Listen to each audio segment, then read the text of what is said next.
Hola Sergio, Vicky, ¿cómo andás? Hola, ¿cómo estás? ¿Cómo ¿Tanto va? tiempo? Bien. ¿Tus chicas siguen entrenando o Bien, no? ¿entrenás? Sí, siguen entrenando duro por Zoom. Y ahora algo de preparación física, Claro, pero sin aparatos todavía. ¿La sí, tuya? sí. También acá justo está en un Zoom paralelo. La tengo en el living entrenando a full, así que también sin aparato, todo físico y muy poco lo que se puede hacer en la casa. Así que Claro. Sí, las mías están igual. Y esperando, iban a ir a un selectivo en Córdoba, no sé si la tuya iba a ir para un sudamericano, y bueno, todo postergado ahora. Así que, sí, no, no iba a ir, pero bueno, y participó sí ahora en uno virtual, un torneo virtual sudamericano que hicieron. Bueno, ahí sí participó, pero bueno, todo por ahora virtual, digamos. todo como se puede. Sí, así es.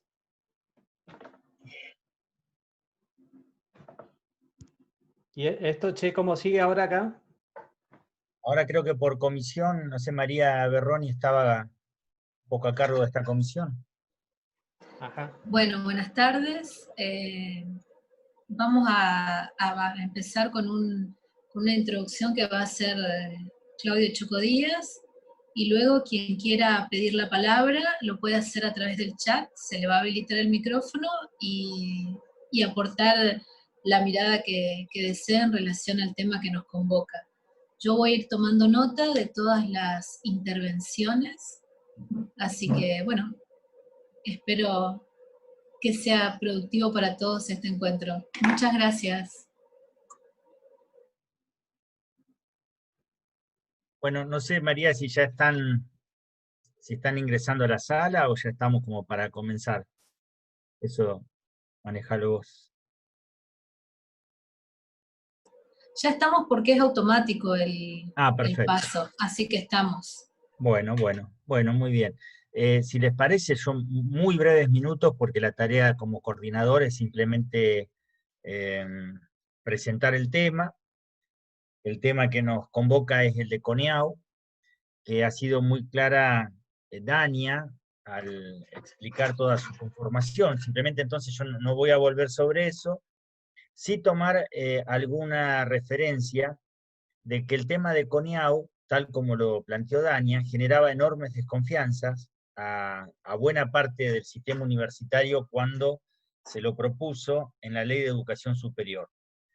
Pero marcar que estuvo previo, es decir, no es que surge en la ley de la nada, sino que hubo una fuertísima decisión política del gobierno de aquel momento de generar una política pública hacia las universidades, lo cual es sumamente complicado porque realizar una política pública es elegir una estrategia de donde se quiere incidir desde el Estado, y las universidades son autónomas, con lo cual generar esa política pública llevó también a un debate muy fuerte de qué se pretendía hacer con la universidad. Y no lo hicieron de un día para el otro, ¿no? Allí se mencionaba, lo mencionó Tania, una fuerte injerencia del Banco Mundial, fundamentalmente a través de un documento que se llamó Lecciones de la Experiencia, donde señala cómo veía la educación superior en América del Sur, con un contrapunto muy interesante en aquella época que vale la pena revisar con respecto a UNESCO, que realiza también su conferencia mundial en París por esa época. Entonces, un contrapunto interesante que el gobierno empezó a llevar adelante con medidas previas a la Ley de Educación Superior, como fue la Comisión de Acreditación de Posgrados, o los primeros convenios con algunas universidades. Recuerdo la Universidad Nacional del Sur, con cabecera en Bahía Blanca, con sede en Bahía Blanca, creo que la Universidad Nacional de San Juan, si hay alguien de San Juan me podrá corregir, pero bueno, se hacen los primeros convenios con universidades para llevar adelante procesos de autoevaluación. ¿Qué quiero decir con esto? Que en ese momento hubo dos agendas de debate en la universidad. Hubo una agenda llevada adelante con muchísima decisión por un gobierno como fue el de los 90, pero con mucha decisión y sabiendo qué querían hacer. ¿En consonancia con organismos financieros internacionales? Sí.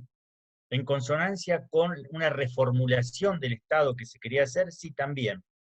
Pero debemos decir que nos llevaron la delantera en esa agenda con una serie de cuestiones que luego van a quedar planteadas en la Ley de Educación Superior.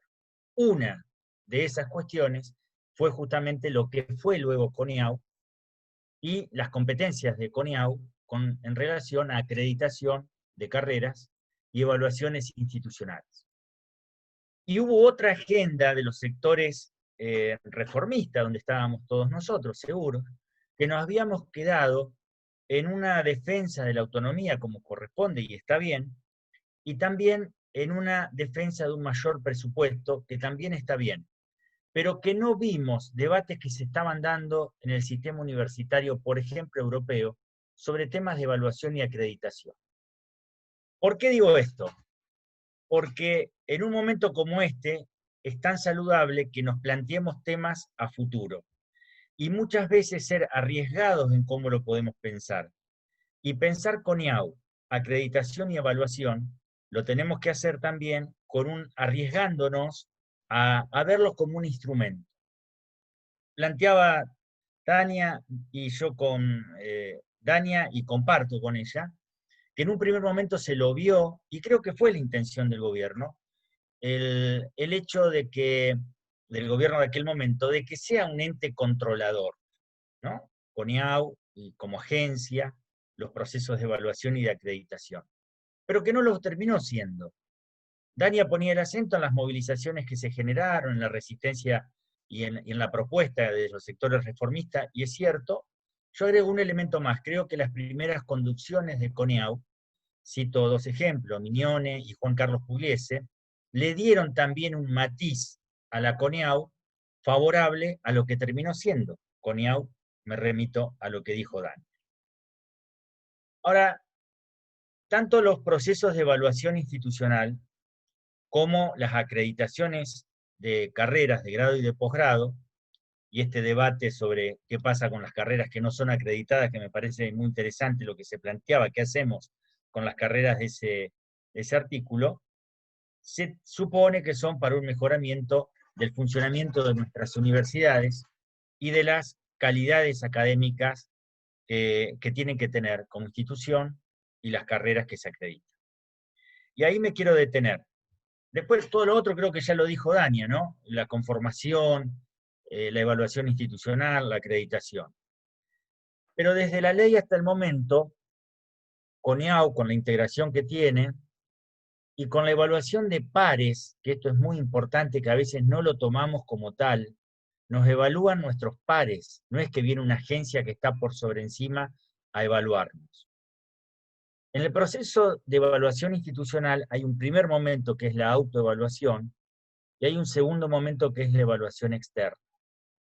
Y ahí se van a contrastar los propios objetivos que la universidad define en su proceso de autoevaluación.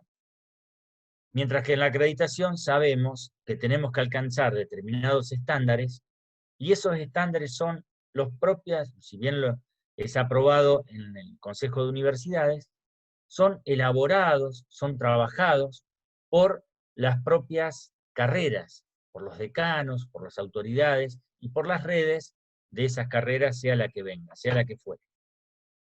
Entonces, quiero resaltar la cuestión de pares, que tenemos que utilizarlo más. Pero me quiero detener en algo, y con esto termino estos breves minutos de introducir el tema. Cuando se justifica la evaluación, la acreditación, se lo hace con ejes articuladores, si analizamos la década del 90, que son la eficacia y la eficiencia, y bajo esa eficacia y eficiencia se subordinan otros temas como el ingreso, la calidad, la articulación.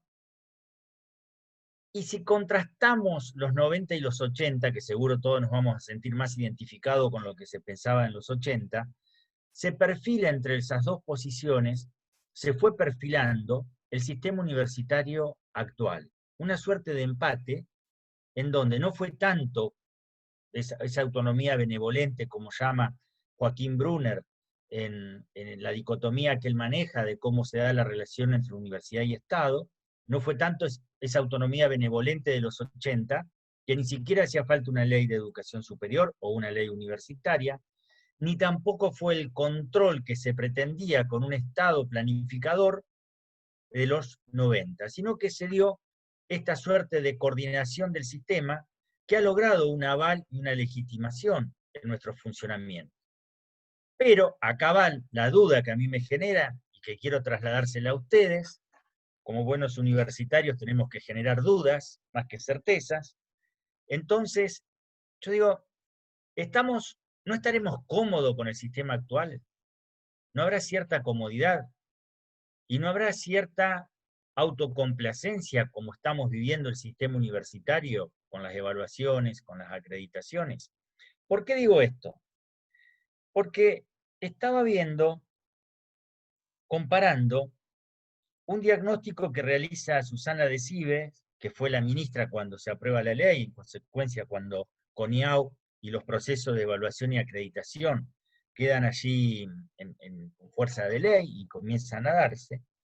Una evaluación que está en un libro que se publicó desde el propio Ministerio de Educación de aquella época, que me parece muy importante porque escriben quienes protagonizaron.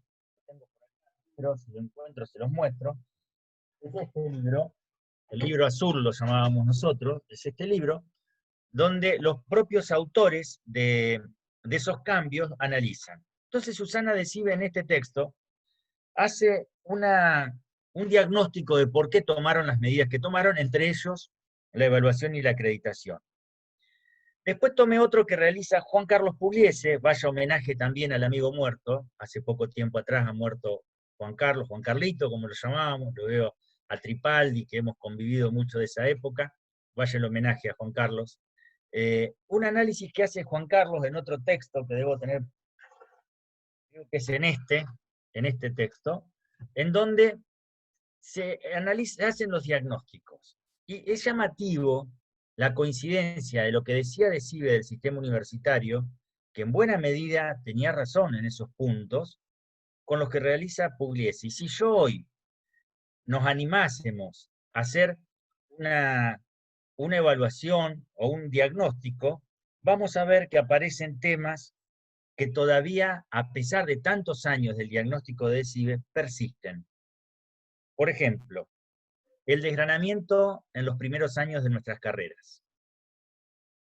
Y en consecuencia, el no tratamiento o no hay una solución en cuanto al tema de ingreso y en cuanto al tema de articulación con la educación media. Con esto no quiero decir que haya que poner cupos al ingreso, nada de eso. Digo, abordar la temática del ingreso junto con la articulación con la educación media y los desgranamientos que vemos en todas las carreras en los primeros años. Aparecen ambos diagnósticos, tantos años, y hoy esto lo vemos. No hace falta mucho, basta transitar las aulas para verlo. El alargamiento de las carreras que mencionaba el rector de Tucumán, García, hace pocos minutos. El alargamiento, ¿cómo puede ser carreras que se alarguen durante tanto tiempo que incluso lo ponen a nuestros alumnos en desventaja para aplicar, por ejemplo, a becas internacionales? Porque no es que sean vagos para estudiar, habrá alguno que sí, pero la mayoría se alarga la carrera por problemas institucionales. ¿Cuántos de nuestros alumnos están 2 años más para recibirse porque tienen que hacer una tesina, que no saben metodología, no se le enseñaron durante los años de carrera, no abordan la epistemología, entonces están 2 años haciendo una tesina de grado? Esto tenemos ejemplos. Por otro lado, la baja tasa de graduados existente en nuestras carreras, en todas. Como sistema universitario podemos tomar los datos. Es decir, perduran estos problemas a los cuales tendríamos que agregar los contenidos de nuestras carreras. Tenemos que agregar la versatilidad de los contenidos. Un alumno que estudie ingeniería empieza en el 2020, se recibe, supongamos en los 6 años, no hay muchos, que en 6 años se recibe. Lo que estudió en el 2020 no le sirve en el 2026, seguro, o buena parte. ¿Por qué? por la dinámica de cómo se va avanzando en amplios campos de conocimiento. El problema de la relación entre nuestros graduados y sus contenidos y el ejercicio después de la profesión, o la generación de contenidos o de conocimientos socialmente válidos que nuestros graduados pudiesen impactar como graduados en la sociedad, o la institución, como universidad, lo cual nos llevaría a hablar del tema de la pertinencia. Fíjense, este conjunto de cuestiones, de diagnósticos, que eran realizados allí en la década de los 90, hoy persisten. Entonces la pregunta es, ¿tanto sirven las evaluaciones? ¿Tanto sirven las acreditaciones si los problemas siguen siendo los mismos? Esa es una duda que a mí me queda. Una conclusión. Como me ha tocado trabajar en temas de evaluación, la primera evaluación institucional de la Universidad de Rosario, bueno, en distintos lugares, incluso en Tucumán hemos trabajado, o acreditaciones de carrera, podemos decir que son muy útiles, porque no siempre reflexionamos sobre nuestras facultades, sobre nuestras carreras y sobre nuestra universidad. Lo que quiero decir es cómo estamos utilizando estas herramientas si los problemas siguen siendo los mismos. Esta es la duda que arrastro, que no me lleva a decir no sirve la CONEAU, no sirve la acreditación, no sirve la evaluación, sino en analizar cómo la estamos trabajando como evaluación, como acreditación, y una vez que terminamos esa evaluación o esas acreditaciones institucionales o de carreras, cómo de esas conclusiones somos capaces de generar programas y acciones que impacten realmente en el mejoramiento. Hasta ahí, María, mi introducción. Por supuesto que quedo abierto a cualquier consulta, pero sabemos que esta es una instancia de comisión, por lo tanto, queda abierto el debate. Gracias. Muchas gracias, Choco. Está abierto para quien quiera tomar la palabra.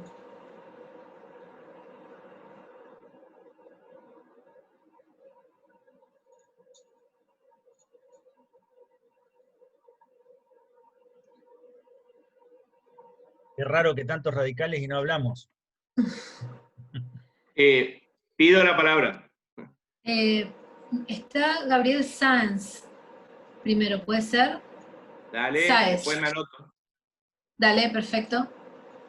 Bueno, buenas tardes a todos. No estuve prestando atención a lo que comentaba Díaz.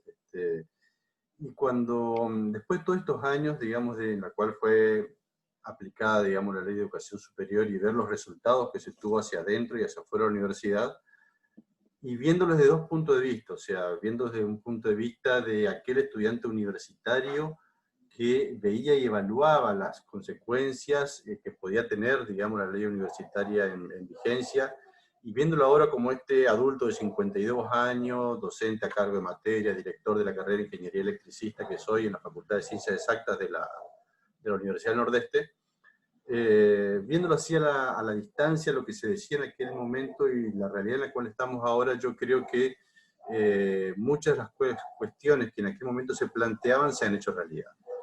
Lo que yo veo fundamentalmente como problema de la CONEAU actual sigue siendo la composición y la facilidad que le da al Estado de poder tener injerencia en el funcionamiento de la CONEAU. Si tiene o no injerencia, si la intención de los integrantes de CONEAU es, que son designados, digamos, por el Poder Ejecutivo, influyen o no en CONEAU, no es el punto en cuestión. Yo creo que más que nada es la potencialidad o la factibilidad que tienen de influir en CONEAU lo que a mí realmente me preocupa. En todos estos años de aplicación de la ley universitaria, y luego de tener varias acreditaciones, digamos, en las carreras universitarias, la carrera de ingeniería era de movida, digamos, tuvo que entrar en este sistema de acreditación, ya que era una carrera prioritaria, por así decirlo. Ha tenido la universidad permanentemente ocupada en el trabajo de acreditar. Antes nosotros pensábamos en la universidad en cómo mejorar la educación.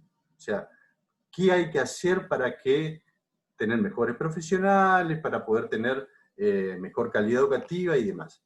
Y hoy por hoy, la universidad genera una enorme cantidad de esfuerzo y una enorme cantidad de tiempo en acreditar. Para hacer eso existen estándares de calidad y demás que de alguna forma se bajan a las universidades y que deben ser cumplidos para poder lograr esa acreditación. ¿Está?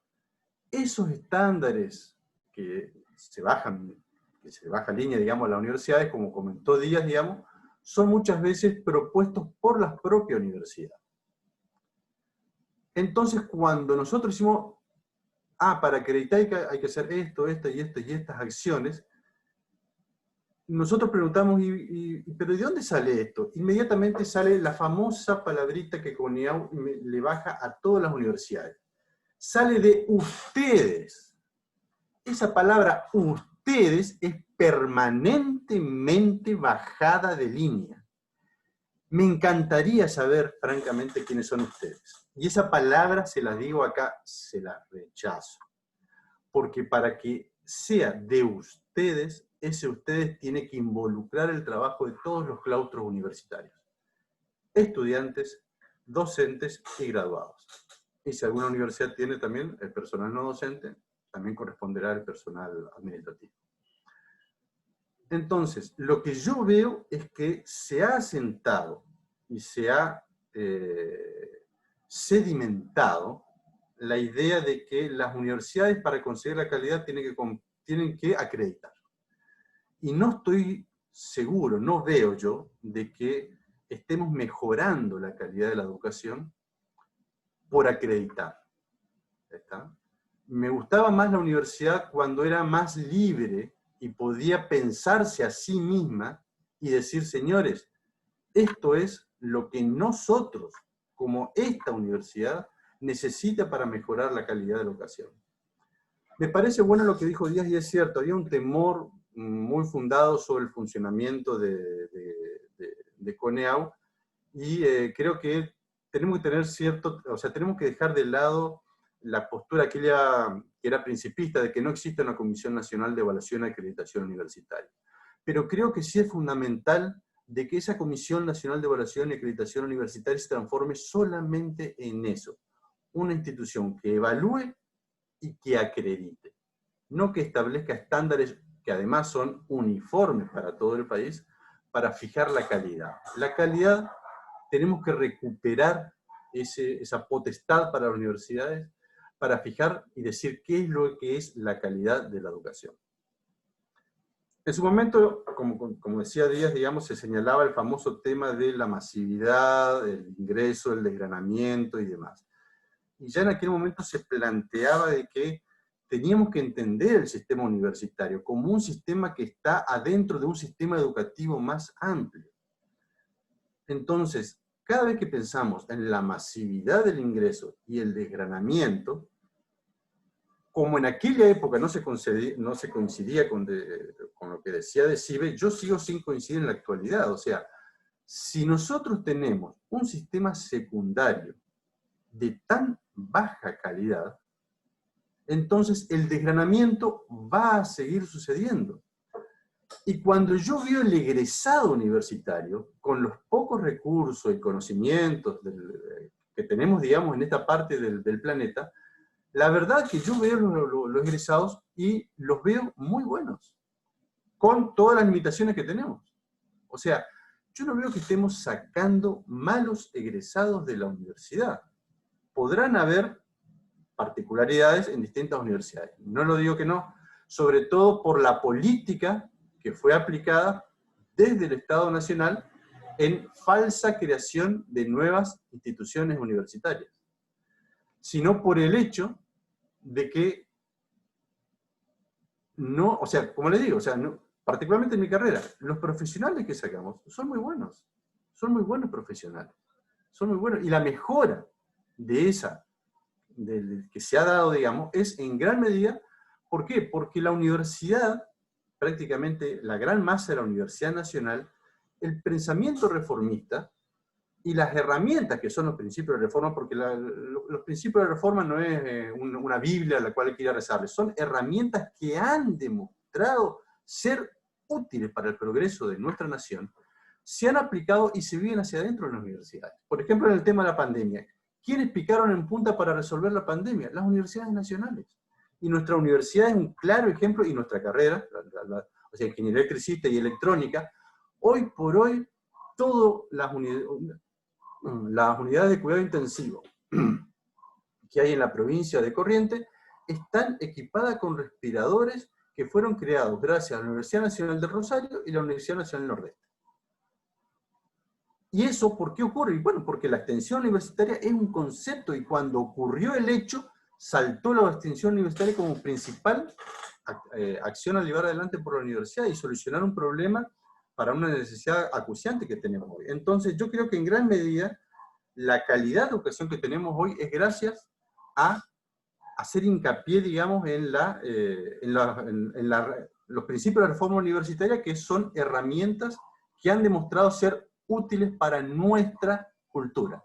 Y cuando digo útiles para nuestra cultura, guarda, cuando vienen con estándares de otra cultura, a decir, señores, tienen que hacer como se hace allá, no como hacen ustedes. ¿Por qué? Si yo veo que sacamos buenos profesionales con nuestros estándares, con nuestra filosofía cultural que está plasmada en la reforma universitaria. Entonces, cuando yo digo, tenemos que seguir viendo el desgranamiento para poder medir la calidad universitaria que tenemos. A ver, analicemos lo siguiente. Supongamos que una universidad logra resolver el problema del desgranamiento. Todos los alumnos de primer año pasan a segundo. Entran masivamente nuevamente en el primer año. Los de segundo pasan a tercero. Los de tercero pasan a cuarto. Los de cuarto pasan a quinto. Estamos realmente preparados para solucionar esa cantidad de alumnos en la universidad. O sea, si nosotros solucionamos el problema de desgranamiento, tenemos la infraestructura física y la cantidad de docentes para atender a todos los estudiantes. Entonces, yo francamente me pregunto si el desgranamiento está hablando de nuestra calidad de educación acá en nuestro país, con nuestra realidad, no con los estándares, no como es en la universidad en el hemisferio norte. Yo, francamente, no veo que estemos sacando malos profesionales. No son los mejores, y nunca deben ser los mejores, porque siempre tenemos que aspirar a más y mejor. Pero me pregunto si el desgranamiento es realmente un índice de la calidad o de mala calidad de educación. Me pregunto si nosotros solucionásemos el secundario, si formásemos técnicos ya a un nivel secundario, si tendríamos ese problema de desgranamiento. Me pregunto si realmente el desgranamiento es un problema universitario, y en realidad todos dijimos siempre lo mismo, o sea, nosotros no venimos para solucionar, la universidad no está para solucionar el problema del secundario, y en eso coincido plenamente. Pero no estoy convencido de que el desgranamiento sea un índice que nos permita decir, miren qué mal que anda la Universidad Argentina, cuántos ingresan y cuántos se reciben. Cuidado, no estoy queriendo decir de que no tengamos que hacer acciones y actividades para solucionar el desgranamiento, lo cual me parece muy bien. Pero lo que no quiero es que el gobierno nacional se centre en ese punto, porque en ese punto van a cometer el mismo error que se cometió en el nivel secundario. El nivel secundario de nuestros alumnos, y también lamentablemente en gran medida el primario, es malísimo. Si queremos hacer lo mismo con la universidad, vamos por un pésimo camino. Vamos por un pésimo camino. Entonces, no podemos bajar el nivel de educación para solucionar el desgranamiento. Y va a ocurrir eso, vamos a bajar el nivel de educación para solucionar el desgranamiento, si seguimos poniendo el dedo en la llaga en ese punto. El desgranamiento es el núcleo de la calidad pasa por el desgranamiento. No, no creo. No creo que que esa sea, digamos, no creo que tengamos que centrarnos en el desgranamiento como el problema fundamental, digamos, para solucionar el inconveniente. Otro problema que me parece grave es el consejo de, repensar la conformación de CONEAU y dejar bien en claro cuáles son sus funciones me parece algo fundamental. Y la otra cuestión es el tema de las universidades. El gobierno nacional encontró el método de influir en la política universitaria haciendo una falsa creación de universidades nacionales. El gobierno tomó una universidad, la partió y creó cargos políticos, un rector, decanos, secretarios, gabinetes, ¿eh? Y esas nuevas universidades nacieron intervenidas por el gobierno nacional. Y desde esa coparon las estructuras políticas de esas nuevas universidades. El tamaño de la universidad seguía siendo el mismo de antes, no cambió el tamaño de la universidad. O sea, yo soy chaqueño, les puedo contar de que la extensión áulica que tiene la Universidad del Nordeste en la provincia del Chaco ha sido una expansión con todas las limitaciones económicas que tiene la Universidad del Nordeste, una expansión que ha sido muy buena, digamos, de la universidad. Y la universidad que se creó en el Chaco, la Universidad del Chaco Austral, sigue siendo la Universidad de San Peña. Perdón, Gabriel, te pido redondear la idea para poder participar todos los integrantes. Perfecto. Para redondear la idea, gracias. Hay que tener cuidado también en las otros organismos que creó la ley universitaria, porque se han creado muchísimos rectorados, no expandiendo y no creando nuevas universidades, sino partiendo de universidades existentes y creando cargos políticos, lo cual a su vez ha sido un entretenimiento, o no un entretenimiento, un mal gasto, digamos, de los fondos universitarios que se van simplemente en crear cargos. Nada más, gracias. Gracias. Gustavo, la palabra es tuya. Gracias. Saludos muy cordiales a todos, en especial al Choco, que también me suma al homenaje a Juan Carlos Pugliese, a esos debates tan interesantes que proponía la SPU en esos momentos donde se podían trabajar en esos talleres nacionales, allá en el ministerio, y había debate de ideas, digamos, en las redes, digamos, y se convocaba a todas las universidades con muy amplio criterio.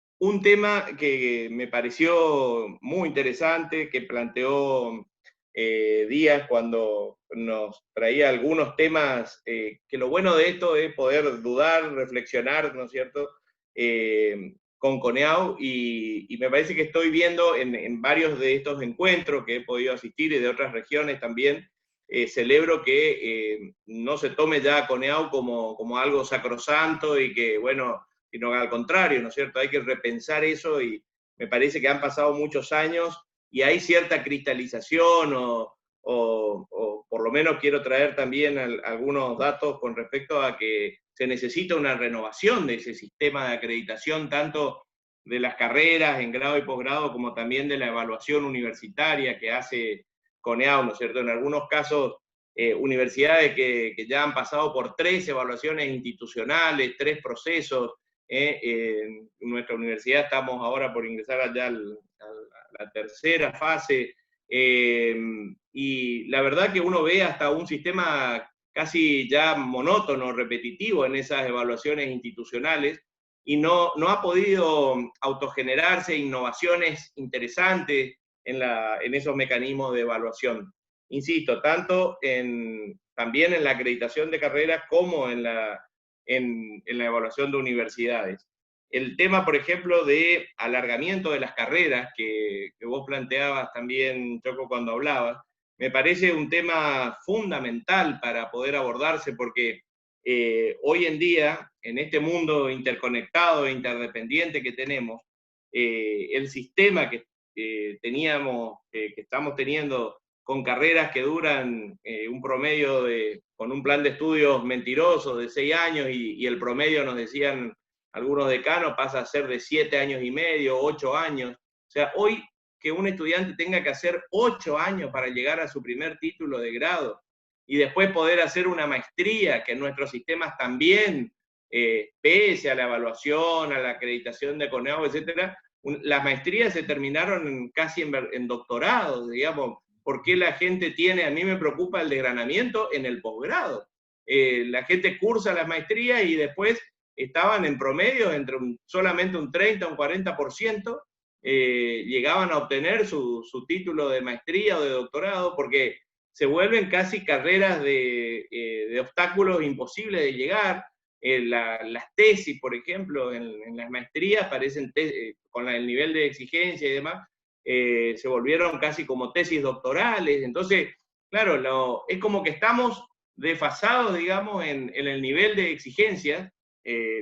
Yo que trabajo hace muchos años en lo internacional y estamos trabajando en forma transversal con la Secretaría Académica, con posgrado, en esta cuestión trabajando con varios, cómo tiene que ser, digamos, ¿no? Y en las redes que participamos de universidades públicas como Grupo Montevideo, como Psicosur, Macro Universidad, etcétera. Estamos viendo que en todo el mundo, digamos, la formación universitaria, tanto de grado como de posgrado, tiende a no un acortamiento por acortar, sino a un acortamiento porque hay un proceso también lógico, pedagógico y de secuencia de vida en los estudiantes que, digamos, no es bueno que un estudiante esté 8 o 9 años para llegar a su primer título de grado, y después cuando quiere subir al cuarto nivel, al posgrado, en la mayoría de los casos, si comparamos, es bajísimo el porcentaje de posgrado de nuestros egresados comparado a otros países, porque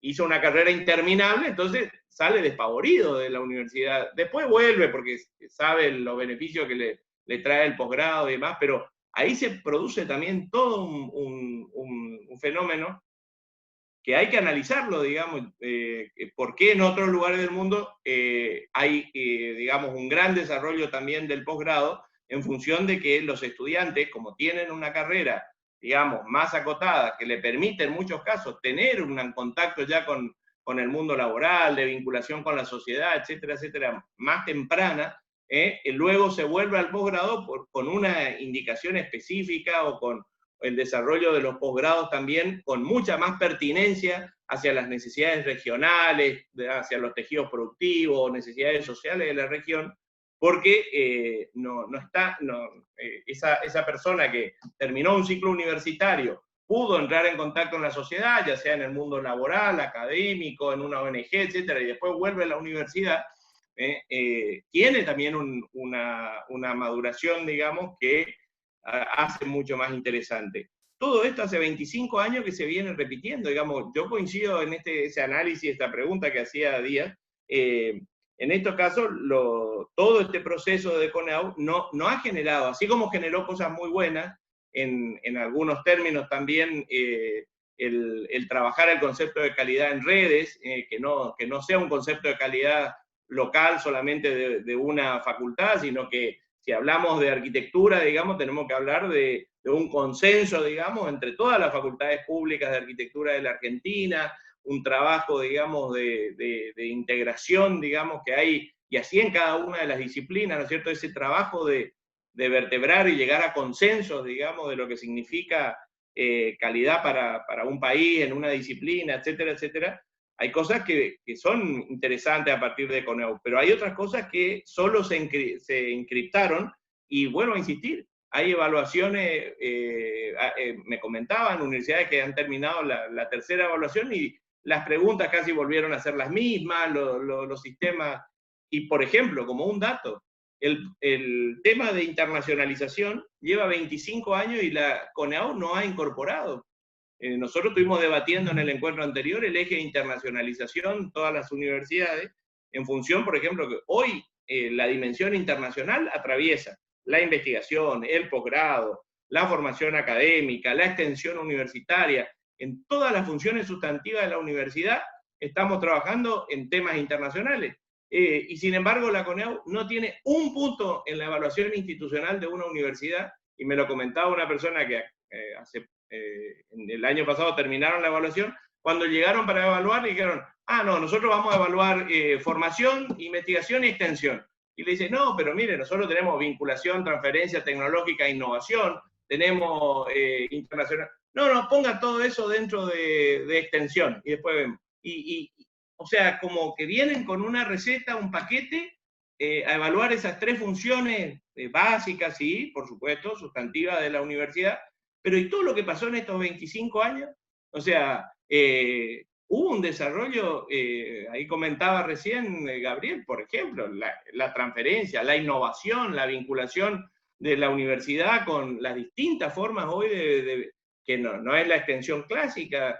O sea, hay muchas cuestiones, me parece, que pasaron en estos 25 años y que esa estructura quedó como anquilosada y no incorpora estas dimensiones para poder trabajar. A mí, yo dejo esa preocupación, dos temas que está ocurriendo, que digo, después de 25 años no aparece la internacionalización, es más, recién ahora en el CIN se logró que se reúna, digamos, una comisión de pares nuestros, de otros secretarios de Relaciones Internacionales con CONEAU, para ver cómo incorporan esa dimensión pero me parece que hay cuestiones que están muy, muy retrasadas en el tiempo y se viene solamente con una receta que se anquilosó. Gracias por el tiempo. Gracias, Gustavo. La palabra la tiene Gisela. Hola, buenas tardes. Bueno, yo quería sumar a esto desde mi perspectiva de Gisela, perdón, se te escucha muy bajo. A ver. ¿Ahora se escucha mejor? Perfecto. Estaba un poco bajo los auriculares, muchas gracias. Les decía, yo quería aportar desde la perspectiva estudiantil. Yo también pertenezco a una facultad de ciencias exactas, soy de la Universidad Nacional de Tucumán, y a mí me preocupa, y creo que coincidimos en eso, la mayoría en este grupo, en que claramente quien está evaluando las universidades del país, que son las universidades que deben dar respuestas hacia el futuro y a la sociedad, están desactualizadas. Entonces, ¿cómo pueden medir cómo pueden hacer estas mediciones y cómo pueden evaluar a las instituciones educativas universitarias si ellas mismas tienen una falencia? Me parece que no podemos dejar de lado de que es verdad que hay problemáticas con respecto a la calidad educativa, pero ¿a dónde nos deja la búsqueda esa de una educación que sea de tanta excelencia, si al fin y al cabo vamos a tener egresados, como lo mencionaba nuestro rector, de edades avanzadas, que los deja incompetentes de alguna forma para salir y buscar en el mundo laboral internacional, estoy hablando? Entonces, voy a tomar unas palabras de un consejero que tuvimos a nivel superior en las reuniones que hubo acá para modificación de nuestro reglamento en la universidad, que dijo: al parecer nuestros docentes y nuestras instituciones prefieren tener cadáveres cultos que estudiantes egresados, hablando de lo que da a producir nuestra universidad. ¿Y por qué lo tomo? Porque tal vez suene muy duro esto, pero es la realidad, es lamentablemente lo que estamos viviendo hoy en día muchos de los estudiantes. Por ejemplo, no quiero dejar de mencionar esto, y aprovechando que hay en este momento estudiantes de la Universidad Nacional de Tucumán también en este grupo, y que han tenido este problema, hablar de a dónde nos deja el poco análisis que se hace cuando se hace la evaluación institucional de la región en la que está y del impacto que tiene la educación en esa región. Quisiera tomar el ejemplo que dio el rector, que nosotros justamente por ser Tucumán, un centro productivo en donde su mayor punto de producción es el azúcar, no sé si ustedes lo saben, pero en algún momento de la historia, nuestra carrera, la ingeniería en azucarera y la tecnicatura en azucarera que tenemos ahora también, eran número 1 en calidad de azúcar en todo el mundo. Y el primer congreso que se hizo, que fue en Estados Unidos, lo tuvo Argentina y lo tuvo la Universidad Nacional de Tucumán a estos marcadores de calidad.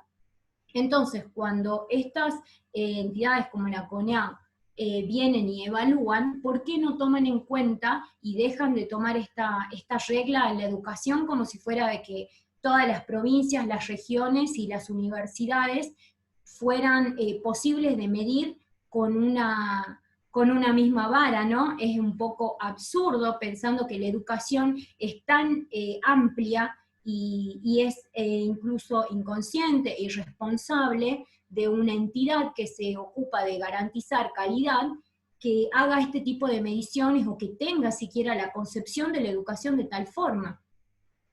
Pero bueno, como lo dije en las charlas anteriores, nosotros como estudiantes nos caracterizamos, y siendo representantes de Franja Morada, no solo por presentar problemas, sino por plantear posibles soluciones.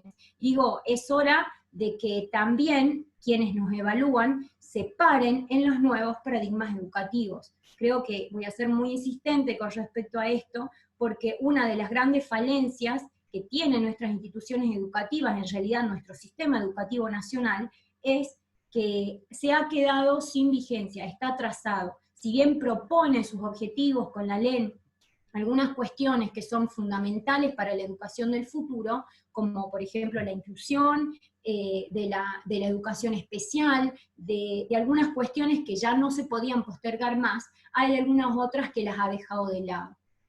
Principalmente me refiero a la tecnología, al uso de la tecnología, a la actualización de su currículum, al replanteo de la forma en la que se está dictando y pensando las carreras. Reitero, me parece muy importante que si se da, por ejemplo, en las escuelas de nivel medio, en donde, por ejemplo, si hay un niño que pertenece a una zona rural, tiene una educación apropiada para esa zona, ¿por qué las universidades no lo hacen? ¿Cómo puede ser que hay sectores de la educación que sí han sabido mirar o apuntar hacia ese problema o hacia esa realidad, en realidad, porque no es un problema, es una realidad? Si uno pertenece a una determinada región, necesita estar preparado para mejorar esa región y para dar soluciones a esa sociedad en función al lugar en donde vive. No tener profesionales que aspiren a estar en otros lugares, se supone que uno tiene que aportar al lugar de donde viene, para eso es que toda la sociedad colabora con sus impuestos, ¿no? Y lo que les quería mencionar, que les contaba de los alumnos que están acá presentes, que son de la Universidad de Tucumán, es que ha pasado, por ejemplo, nosotros teníamos una problemática con la Facultad de Agronomía, en donde la carrera de veterinaria no estaba acreditando. Más allá de que habían cuestiones que la verdad que eran innegables, que debían actualizarse, ¿por qué no hubo un seguimiento o alguna forma de garantizar de que esta carrera no quedara fuera? Fueron varios años lo que esos estudiantes quedaron sin la posibilidad de estudiar una carrera que es muy buscada, que tiene una gran salida laboral, que es necesaria para esta región, y que la única alternativa cercana era Córdoba, en un país tan vasto, de tan vasto territorio como el nuestro, y en una universidad tan importante como la de Tucumán, que es centro del norte. Entonces, me parece que en realidad lo que tendríamos que ver es no solo proponer, sino un poco exigir que quienes nos evalúan, uno, se actualicen, dos, tengan en cuenta las problemáticas de la región. Creo que el documento que salga de esta charla no puede dejar de perder esto de vista. Es muy importante que se actualice, no solo en las herramientas que utiliza para la educación, sino en las teorías en las que se para, en dónde se está parando para pensar en la educación. Ya no se puede parar en las ideas que había con por ejemplo, con la LES, sin irme más lejos. Ya con la LEN estamos atrasados, no se ha logrado aplicarla en todo el territorio nacional. Si sabemos que los procesos educativos por lo general llevan 10 años para que queden, y sabemos que la tecnología actualmente se mueve mucho más rápido, creo que estamos un poco lentos en ese aspecto. Creo que más allá de lo que nos diga una institución que se encarga una entidad que se encarga de la evaluación de las instituciones educativas, las universidades también tienen que proponer, y tienen que proponer con esta un poco siendo punzantes, ¿no? Siendo más expeditivos al momento de proponer soluciones a la sociedad. Tiene que imponerse, no es una cuestión ya de demasiado diálogo en ese sentido, porque las universidades son capaces, las universidades saben lo que necesitan sus regiones. Nosotros, los que nos hemos convocado en estos encuentros, sabemos que es difícil en el NOA y en el NEA, que tenemos profundos problemas en nuestras universidades, que van a llevar tiempo, pero creo que justamente por eso es que tenemos que ser más prontos con esas respuestas. Y por eso es que ya no podemos dialogar tanto, ni podemos tomarnos tanto tiempo para debatir y discutirlo, sino que ya es momento de actuar, y se actúa con el ejemplo, se actúa dando posibilidades fácticas y desde nuestras instituciones propias. E insistiendo, que es una cuestión de movilidad. La sociedad no pide mucho permiso para avanzar, se mueve conforme se mueve la sociedad en conjunto, en comparación con el mundo y en interrelación con el mundo. Entonces hoy más que nunca creo que nosotros debemos empezar a evaluar a quienes nos evalúan, y proponerles también, y ser tan pragmáticos a veces como son ellos, planteando y diciendo, miren, ustedes nos evalúan, pero encontramos que tienen estas falencias, pero lo que buscamos es que si ustedes mejoran, nosotros también mejoramos. Bueno, eso era toda mi intervención para no llevar más tiempo. Bueno, muchas gracias. Por ahora no hay más pedidos de palabra. María, si me permitís un minuto, yo estoy de acuerdo con las exigencias que hay que hacer, pero las exigencias empiezan por las propias universidades. ¿En qué sentido? Nosotros podemos criticar la conformación de CONEAU, por eso yo decía cómo hemos utilizado las universidades, las herramientas de la acreditación y la evaluación. Pero esa respuesta que marcaba Sáenz acerca de que la CONEAU te responde a ustedes, Entonces nosotros, al ser una evaluación de pares, porque las agencias de evaluación y de acreditación pueden ser de distintas formas, acá se plantearon como de pares, nosotros tenemos que exigir en nuestras propias universidades que esos procesos sean participativos y poder tener en cuenta los criterios, tanto en las evaluaciones institucionales como en la acreditación de carreras, los diferentes estándares que nosotros creamos necesarios. Hecha esa aclaración, sí creo que no puede haber un modelo único. Cuento brevemente. Cuando se discute un decanato, acá la Facultad de Derecho, hace poco, hará un año atrás, todo discutiendo a ver quién va a ser candidato a decano. Y viste que queda bien hablar el proyecto, qué sé yo. Y yo la verdad que pedí la palabra y dije, muchacho, el proyecto es muy acotado entre uno y otro candidato porque estamos en un proceso de acreditación. Y entonces estábamos encorsetados en el proceso de acreditación. Entonces, ese es un aspecto que tenemos que trabajar y exigir, pero teniendo en cuenta que esa respuesta de ustedes va a venir. Entonces, tenemos que poner algún párrafo, si es que se va a trabajar un documento, en decir que las universidades tienen que tener criterios más participativos para la generación de objetivos institucionales y de estándares para acreditación. Con respecto a lo que se decía, que estuvo en los tres presentes anteriores, una palabra que a veces se usó, a veces no, pero es el tema de la pertinencia.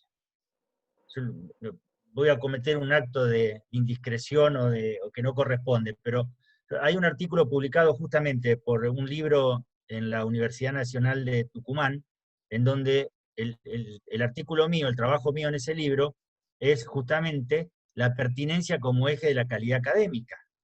Es decir, cómo tomamos que esos profesionales y esa institución evaluada y acreditada pueda tener un impacto en la región. Tucumán, bueno, lo dijo el rector, lo decís vos, la sociogénesis de esa universidad cómo estuvo, con dos hombres que fueron contradictorios entre sí, pero que los dos aportaron, como fue el primer rector y el segundo, me refiero a Terán y a Previch, ¿no? En donde, y también hay un excelente libro de la Universidad Nacional de Tucumán donde se habla de Previch, ¿no? Ver lo de Juan B. Terán y lo de Previch, cómo generaron esa universidad y cómo la pensaron, por eso digo, con pensamientos que no fueron iguales, ¿no?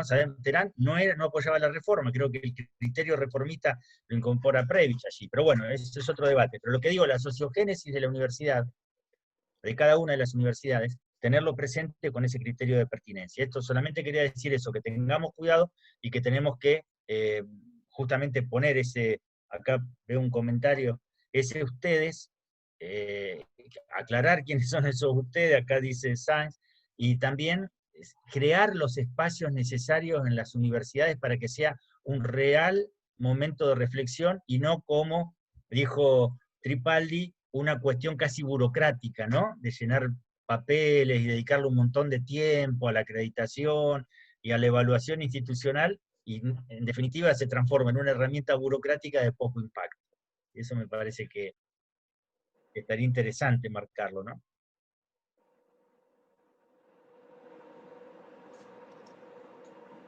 Bueno, ahí lo que dice Sáenz creo que hay que tenerlo en cuenta, ¿no? Ese colectivo, ustedes, ¿cómo se formó? ¿Quiénes son ustedes? Claro.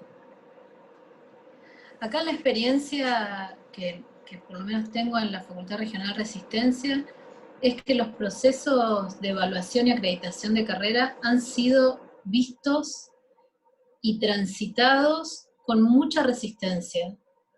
De hecho, entre una acreditación y otra, de las sugerencias de mejoras, no ha habido desde la propia institución un seguimiento, que es un poco lo que vos decías, Gisela, cuál es el seguimiento que se le hace a los procesos de evaluación entre un momento y otro, y se vuelve, digamos, a otro momento de evaluación, tomando a último momento para responder a esas exigencias. Es decir, no se visualizan los procesos de acreditación como una herramienta estratégica para mejorar desde adentro las carreras.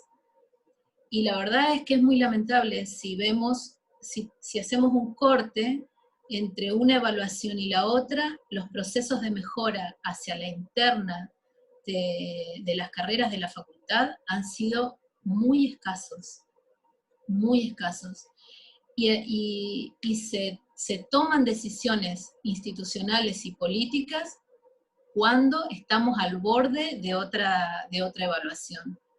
Entonces eso impide cualquier reflexión interna honesta desde lo intelectual y desde lo político incluso, más allá de que hayan fuerzas diferentes en la vida universitaria de la facultad. En este caso nosotros trabajamos desde las facultades, entonces nos es muy difícil hablar desde la universidad. Pero lo que nosotros visualizamos es que se reacciona frente a los procesos de evaluación y no se los toma como instancias en las cuales uno, digamos, como carrera tiene la oportunidad de mejorar. Y les puedo asegurar que entre una acreditación y la otra, las carreras siguen casi iguales. Y el problema no es es decir, el problema que se genera impacta directamente en la formación de los estudiantes. Porque los docentes siguen, digamos, se crea un status quo en las cuales es muy difícil introducir mejoras porque realmente se toman con mucha resistencia, porque no hay una mirada honesta en relación a cuál es el estado real de la carrera.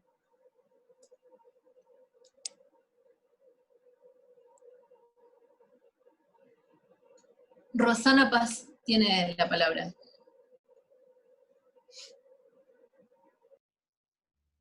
Rosana, tenés que desmutearte. Buenas tardes, disculpen, pero de acuerdo a lo que yo tengo de experiencia con EAO, con los procesos de acreditación, Gisela justo nombró lo que pasó en la Facultad de Agronomía con la carrera de Medicina Veterinaria. A mí me tocó trabajar con esa carrera y en la última etapa, y hemos logrado que la carrera se vuelva a abrir. Cuando nos dicen los estándares de acreditación, los ponemos nosotros, porque hay asociaciones de decanos en donde ellos son los que determinan cuáles son los estándares de acreditación de cada una de sus carreras. Tenés, por ejemplo, en el caso nuestro de agronomía, vos tenés AUDEA, que es la Asociación de Decanos de Agronomía y Zootecnia, tenés CONADEV, que es la Asociación de Decanos de Veterinaria, y ahí es donde los decanos y los secretarios académicos, que son los que participan más en este tipo de asociaciones, son los que implementan o determinan cuáles van a ser los estándares de acreditación de cada carrera. También es verdad lo que dice María, que lamentablemente muchas veces en las autoridades se pierde el compromiso una vez que nos dan el informe de CONIAU, no se trabaja en las debilidades que se encuentran dentro de la carrera, entonces pasa el tiempo y vuelve la nueva acreditación y ahí ya estamos jugando nosotros mismos en contra de nuestras propias carreras. Sí coincido con que hay que trabajar en algunas modificaciones con respecto, por ejemplo, a los evaluadores. A mí me pasa particularmente que siento como que el evaluador se olvida, digamos, de cuáles son los pormenores que muchas veces tiene la carrera, que tienen que ver mucho también con los presupuestos. Por ejemplo, en veterinaria nos pasó que nos despedían que teníamos que construir la sala de necropsia. Resulta que nuestra carrera no tenía presupuesto, no tiene un presupuesto para la carrera de veterinaria.